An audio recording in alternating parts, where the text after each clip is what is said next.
வணக்கம் மக்களே. அதிமுகவுக்கு முன்னாள் அமைச்சர்கள் 4 பேர் தாவேக்கால இணைஞ்சிட்டாங்க. இன்றைக்கி மதுரவாயல் தொகுதியுடைய முன்னாள் எம்எல்ஏ பார்த்திங்கன்னா பெஞ்சமின் அவர்கள் திமுகவில் போய் இணைஞ்சிட்டார். மிகப்பெரிய அளவில் அதிமுக ஒரு கற்பூரம் மாதிரி கரைந்து கொண்டிருக்கு, ஒரு மண் குதிரை போல் அப்படி கரைஞ்சி கொண்டிருக்கு. இதற்கு என்ன காரணம் அப்படின்னு பார்த்தீங்கன்னா எடப்பாடியுடைய அந்த பொறுப்பற்றத்தனம் அப்படின்னு தான் நான் சொல்லுவேன். ஏன் அப்படின்னு பார்த்தீங்கன்னா ஒரு சரியான தலைவராக எடப்பாடி அப்படின்னு பார்த்தீங்கன்னா அது ஒரு கேள்விக்குறி. ஒரு கட்சி தலைவர் அப்படிங்கிறாரு அந்த பொறுப்பில் மட்டுமே இருந்தால் போதாது, கட்சிக்கு குறைந்தபட்ச வெற்றியை பெற்று தரக்கூடியவர் தான் ஒரு தலைவர். இதற்கு முன்பு மறைந்த புரட்சி தலைவி இதயதேவம் அவர்கள் ஒரு தேர்தலில் தோற்றாலும் அடுத்த முறை வியூகங்களை வகுத்து அந்த கட்சியை வெற்றி பாதைக்கு வழிநடத்தி செல்வார்கள். பட் எடப்பாடி அதை செய்தாரா அப்படின்னு பார்த்தீங்கன்னா செய்யலை. இதற்குத்தான் அவரை 10 தோல்வி எடப்பாடி அப்படின்னே சொல்லி திமுக தலைமை கிண்டல் அடிக்கும்.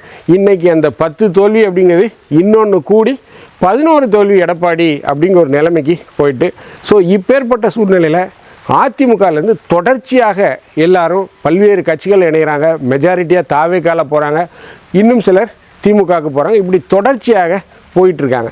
ஸோ எடப்பாடி என்ன செய்ய போகிறார், எடப்பாடியோடைய அடுத்த ஆயுதம் அவர் எதை செய்ய போகிறார், என்ன மாதிரியான அரசியல் வியூகங்களை அவர் முன்னெடுக்க போகிறார், அடுத்து அதிமுகவில் இருக்கக்கூடிய தலைவர்களுடைய எதிர்காலம் என்ன ஆகும், எடப்பாடியை நம்பி பயணம் செய்யலாமா, எடப்பாடியை மாற்றணும் அப்படின்னு சொல்லி கட்சிக்குள்ளாகவே ஒரு கோஷம் எழுந்து கொண்டிருக்கு. ஸோ என்ன நடக்குது அதிமுகவில், அதை பற்றி தான் நம்ம பார்க்க போகிறோம். நான் உங்கள் ஜோசப். வாங்க நம்ம நிகழ்ச்சிக்குள்ளே போகலாம்.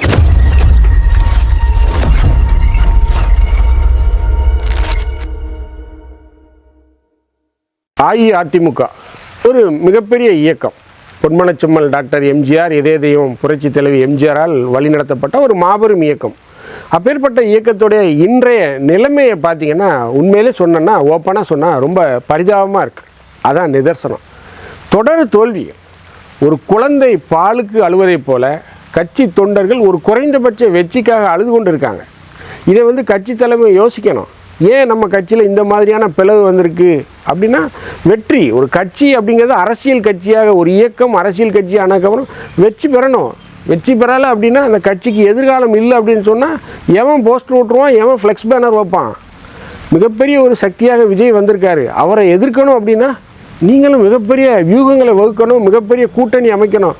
பட் எடப்பாடி அதை செய்தாரா அப்படின்னு கேட்டிங்கன்னா 100% செய்யலை. அவர் மீண்டும் மீண்டும் பாஜகவுடன் கூட்டணி அமைத்து அந்த கட்சியை குழி தோண்டி புதைச்சிட்டார். மறைந்த இதயதெய்வம் டாக்டர் புரட்சி தலைவி என்ன சொன்னாங்க, என்னுடைய வாழ்க்கையில் நான் செய்த மிகப்பெரிய தவறு பாஜகவுடன் கூட்டணி வைத்தது தான், அந்த தவறை நான் இனி ஒருபோதும் செய்ய மாட்டேன்னு சொன்னாங்க.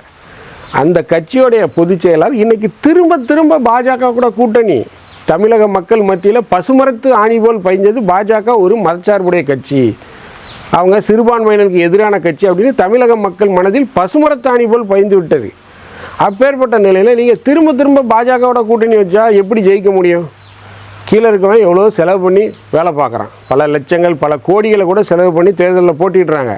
அப்போ அவங்களுடைய அந்த முதலீடுகள் திரும்ப பெறணும் இல்லையா? அரசியல் அப்படி ஆகிப்போச்சு. ஸோ அப்படி இருக்க சூழ்நிலையில் எடப்பாடி செய்வது மிகப்பெரிய ஒரு பிளண்டர் மிஸ்டேக் அப்படின்னு சொல்லலாம். மிகப்பெரிய ஒரு தவறு. அதாவது நான் பொதுச் செயலாளர் இந்த பதவியில் இருக்கணும் அப்படின்னு அவர் நினைக்கிறாரு, முதலமைச்சராகணும்னு நினைக்கிறார். அவருடைய முதன்மையான தேர்வு முதலமைச்சர் பதவியா பொதுச் செயலாளர் அப்படிங்கிற ஒரு கேள்வி எழுது. இன்றைக்கி அவர் பொதுச் செயலாளராக தான் அதிக காலங்கள் இருந்திருக்கார். முதலமைச்சராக இருந்ததை விட அவர் 4.5 ஆண்டு காலங்கள் தான் முதலமைச்சராக இருந்தார். அதுவும் அவருடைய சுயமான வெற்றி இல்லை, ஜெயலலிதா ஈட்டி தந்த வெற்றி. அந்த அம்மா இறந்து போனதுக்கப்புறம் மீதமுள்ள காலங்கள் இருந்தார். அவர் சுயமாக எங்கேயுமே வெற்றி பெறலை. தன்னுடைய பிரசித்துவத்தையும் தன்னுடைய பிரதிநிதித்துவம் வச்சு தன்னுடைய பிரசித்தி தன்மையை வச்சு அவர் மக்கள் மத்தியில் வெற்றி பெறலை. அந்த கரிஷ்மான்னு சொல்லுவாங்க இல்லையா, அதை வைத்து அவர் வெற்றி பெறலை. ஜெயலலிதா உயிரிழந்த இந்த 4.5 ஆண்டு காலங்களில் அவர் இருந்தார். அதற்கப்புறம் தொடர் தோல்விகள் தான். ஸோ இப்படி கட்சி கற்பூரம் மாதிரி கரைஞ்சிக்கிட்டு இருக்கு. என்ன செய்ய போகிறார் எடப்பாடி? ஒரு மிகப்பெரிய கேள்விக்குறி. கட்சியில் இருக்கக்கூடிய மிகப்பெரிய அளவில் தொண்டர்கள் 90% பேர் தாவேக்கால இணைஞ்சிட்டாங்க, விஜய் பின்னாடி போயிட்டாங்க. உண்மையான அதிமுக இப்போது எடப்பாடி தலைமையிலான அதிமுகவோ இல்லை விஜய் தலைமையிலான அதிமுகவோ அப்படிங்கிற ஒரு கேள்வி எழுது. ஒரு கட்சியே இல்லாமல் போகக்கூடிய ஒரு சூழ்நிலை வருது. அந்த கட்சியுடைய அஸ்திவாரமாக ஆடி போய் கிடக்கு, அடிச்சோடே இல்லாத நிலைமையில் இருக்குது. ஸோ இதையெல்லாம் பார்க்கும்போது ஒரு மிகப்பெரிய வருத்தமாக இருக்குது. ஒரு நல்ல தலைவன் அப்படின்னா அவரும் பேசணும், அவர் மட்டுமே பேசிகிட்டு இருக்கக்கூடாது. தன்னை சுற்றி இருப்பவர்கள் தன்னுடைய அனுதாபிகள் 2ஆம் கட்ட தலைவர்கள்லாம் என்ன பேசுகிறாங்கங்கிறதே கேட்கணும். அதுதான் ஒரு நல்ல தலைமை கழகு, அதுதான் ஒரு நல்ல தலைவர். பட் எடப்பாடி அதை செய்யலை. தனக்கு எதிராக யாராவது பேசுனா உடனே கட்சியிலேருந்து நீக்கிறது, அடிமட்ட தொண்டர் இந்த பதவியிலேருந்து தான் நீக்கிறது. இதெல்லாம் ஜெயலலிதா செய்தால் சரியாக இருக்கும், எடப்பாடி அவர்கள் செய்தால் சரியாக இருக்குமா, அதை மக்கள் ஏற்றுக்கொள்வார்களா அப்படிங்கிறது ஒரு மிகப்பெரிய கேள்விக்குறி. ஸோ இப்பேற்பட்ட சூழ்நிலையில் அஇஅதிமுக ஒரு கரையும் கற்பூரமாகத்தான் தமிழ்நாட்டில் இருந்திருக்கு. அஇஅதிமுகவுக்கு மிகப்பெரிய ஒரு எதிர்காலம் இருக்கா, அந்த கட்சியால் மீண்டும் ஆட்சி அமைக்க முடியுமா அப்படின்னு பார்த்தீங்கன்னா ஒரு $1 மில்லியன் கொஸ்டின். ஓப்பனாக சொன்னால் நம்ம சீமான் அண்ணன் பாணியில் சொல்லணும்னா வாய்ப்பில்லை ராஜா. இந்த வீடியோ உங்களுக்கு பிடிச்சிருந்துச்சுன்னா தயவுசெய்து லைக் பண்ணுங்கள், ஷேர் பண்ணுங்கள், சப்ஸ்கிரைப் பண்ணுங்கள்.